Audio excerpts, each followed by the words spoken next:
और हमारे पार्टी से पहले जो चीफ मिनिस्टर थे बीजू पटनायक, और वो पटनायक जी नेहरू जी बहुत दोस्त थे। नेहरू जी की आइडियोलॉजी को मानने वाले पटनायक थे पहले के, लेकिन आज के पटनायक बीजेपी की आइडियोलॉजी को मानने वाले हैं। इनका ऐसा हो गया है पाप बेचारे का, पानी तेरा रंग कैसा है अगर कोई पूछे, साहब जिसमें डालो वैसा है। अगर आप हरा रंग डालो मैं हरा, पीला डालो पीला, भगवा डालो भगवा। तो ये ऐसी परिस्थिति इनकी है। अब वो पटनायक ये पटनायक बहुत बड़ा फर्क है। वो तो लव मैरिज कर लिए हैं, वो एक दूसरे से मोहब्बत से मिलके कर लिए।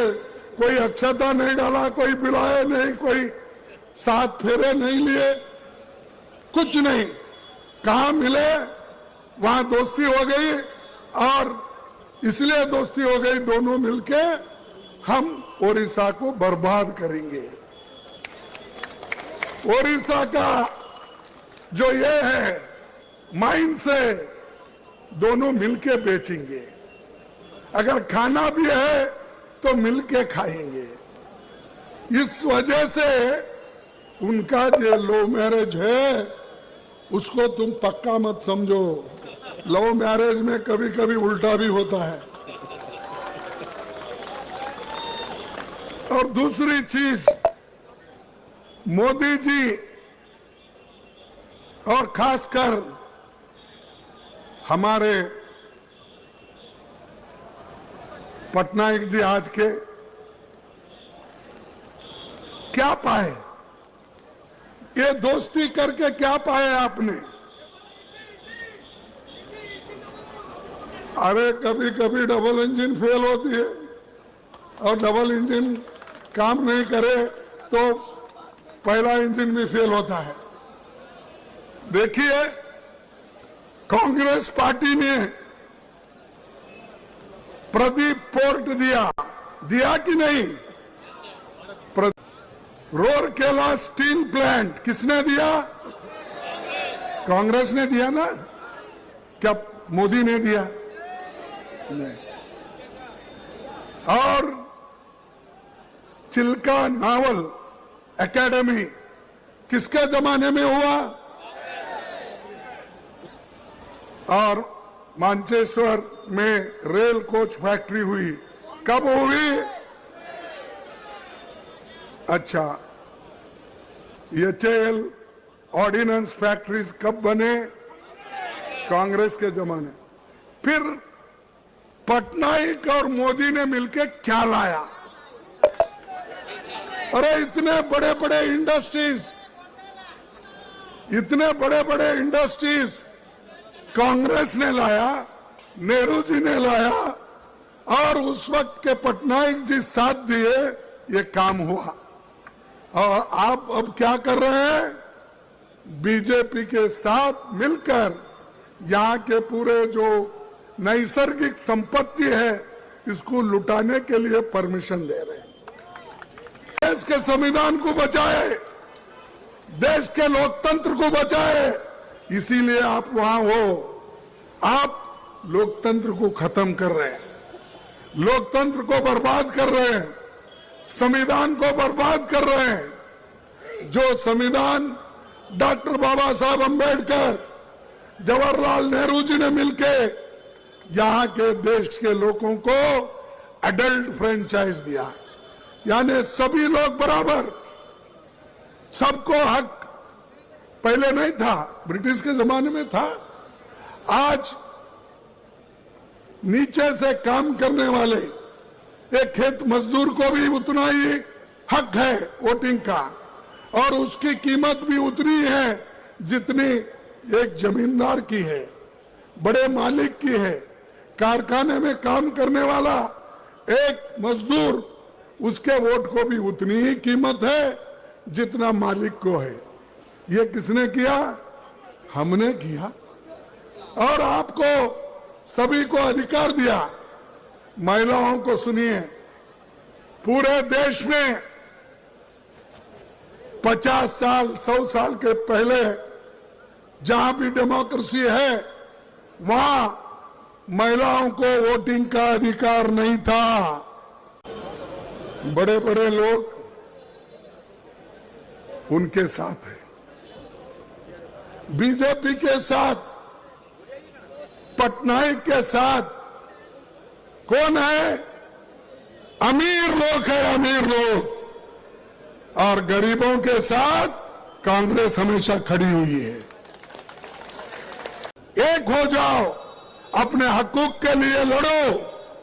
मैं ये नहीं चाहता कि एक दूसरे से लड़ो, वो मोदी करते हैं डिवाइड एंड रूल, लेकिन मैं नहीं, मैं देश को एक रखना चाहता हूं। राहुल जी देश को एक रखना चाहते हैं। राहुल जी तो बोले, भाई मैं तो मोहब्बत की दुकान खोला हूं, नफरत की नहीं। लेकिन यहां बीजेपी आरएसएस ये तो नफरत की दुकान खोल के बैठे हैं। और इसी के वजह से आपको होशियार रहना चाहिए। बीजेपी और आरएसएस इतनी बुरी है और उसके संग में इन्हों है। फर्ज करो अगर कोई आदमी, हम कहते हैं भाई ये विष के जैसा है, ये लोग बहुत डेंजर है, इसीलिए उनको दूर रखो, उनको टेस्ट मत करो, हमने कहा। अगर कोई ये कहता है भाई, हम बोलते ये विष है, पॉइजन है, इसके पास मत जाओ, उसको देखो मत। अगर कोई ये भी कहता है नहीं वो विष है या नहीं, मैं जरा चाट के देखता हूं, तो क्या होगा? अरे तुम चाट के देखे तो भी मरेंगे, दूर से देखे तो उनका अन्याय अत्याचार भी तुमको मालूम होगा। तो जैसा ये आरएसएस और बीजेपी ये विष जैसे हैं, पॉइजन है, एक एक करके हमारे हकूक को छीन ले रहे हैं। एक एक करके हमारे जितने भी हक थे, महिलाओं के हो, एसटी के हो, एससी के हो, वो सब खत्म कर रहे। आप देखिए बाजू मणिपुर में क्या हो रहा है, हजारों लोग मर रहे हैं, महिलाओं का रेप हो रहा है, सैकड़ों गाड़ियां जल गए, घर जल गए। कहां है मोदी जी? कहां है बीजेपी? यहां सिर्फ हमको दिखाने के लिए वहां यहां ऐसा फिरते हो। जाके अपनी सूरत बताओ मणिपुर में, जाके बताओ नागालैंड में, तब आपको मालूम होगा वो देश के लिए क्या क्या अपने लिए किया। बोलिए आप। फिर ये पटनायक को समझ में नहीं आता, ये आरएसएस को समझ में नहीं आता, ये बीजेपी को समझ में नहीं आता। ऐसे लोग हमारे देश के लिए जान दिए और मोदी जी सबकी जान ले रहे। वो ये जानते हैं, भाई डालो, हमारी बात नहीं सुनता, ईडी का रेड करो, इनकम टैक्स का रेड करो और आईटी का रेड करो। ये सब करके उन्होंने हुकूमत चला रहे। हम प्रेम से हुकूमत चलाए, एक दूसरे को गले लगा के हमने सरकार चलाई। और आज जो कुछ भी है वो कांग्रेस की वजह से है। उनके क्या दिखते हैं?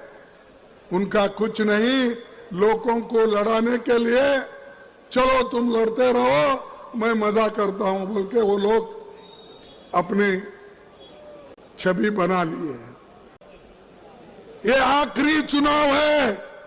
मोदी अगर फिर से आए तो नए चुनाव होंगे, नहीं करने देगा और डिक्टेटरशिप आएगी। तुम मानो या न मानो, अभी भी देख रहे आप, परसों ही हमारे पास के एक नेता को उधर लेके गए, इंडिया का गठबंधन का, एक एक को नोटिस देना, डराना, धमकाना, उसकी दोस्ती अगर नहीं छोड़ेंगे फिर हम देख लेंगे। डर के कोई दोस्ती छोड़ रहा है, कोई पार्टी छोड़ रहा है, कोई गठबंधन छोड़ रहा है। अरे इतने डरपोक लोग अगर रहे तो क्या यह मुल्क बचेगा? क्या यह संविधान बचेगा? क्या यह डेमोक्रेसी बचेगी? इसीलिए ये आखिरी चांस है आपको वोट देने का। इसके बाद कोई वोट नहीं देगा, क्योंकि ये पुतिन, रशियन पुतिन का जो प्रेसिडेंट इलेक्शन होता ना, वैसा ही होते चले जाएंगे। ध्यान में आ रहा है आपको? इसके बाद नो चुनाव, उन्हें अपनी ताकत के ऊपर वो चलाएंगे, चुन के आएंगे, 200 लाएंगे, 300 लाएंगे, 400 लाएंगे, 500 लाएंगे। अगर हमारी सब 543 है तो उसको बढ़ा के फिर 600 भी बना देंगे। तो ये संविधान की रक्षा करना, डेमोक्रेसी की रक्षा करना, इलेक्शन बार बार होना, चुनाव होना, इसकी जिम्मेदारी आपके ऊपर है।